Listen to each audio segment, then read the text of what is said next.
Commerce and Industry Minister Piyush Goyal on Saturday expressed confidence that India will continue to attract high foreign direct investment in the current financial year. President Joe Biden led the kind of campaign rally that was impossible last year because of the pandemic, speaking before nearly 3,000 people in support of a fellow moderate Democrat who raised for Virginia governor could serve as a test of Biden's own strength and totalist.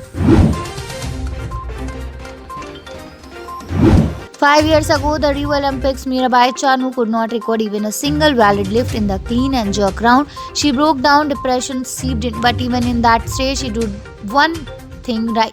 Mira did not give up. She defeated depression, battled through injury, and today did what she could not in Rio, winning an Olympic medal for the country, the first for India at Tokyo 2020. Amid strong indications that he may resign as Karnataka Chief Minister B.S. Yediyurappa on Saturday opened up about the several challenges he faced from day one of assuming the post top. Anticipating the third wave of coronavirus, the Mumbai Electricity Supply and Transport has announced that it has embarked on a point-of-care testing drive for its 36,000 strong workforce. Seeking to tackle the Chinese forces, the Indian Army pulled out units engaged in counter-terrorism operations in the northern command area to deploy them along the line of actual control in the eastern Ladakh area some month ago.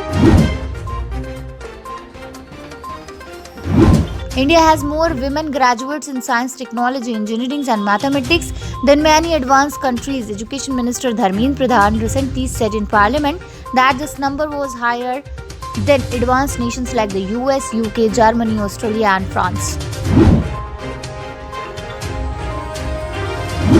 Afghan authorities on Saturday imposed a nighttime curfew across 31 of the country's 34 provinces to curb surging violence unleashed by a sweeping Taliban offensive in recent months, the Interior Ministry said.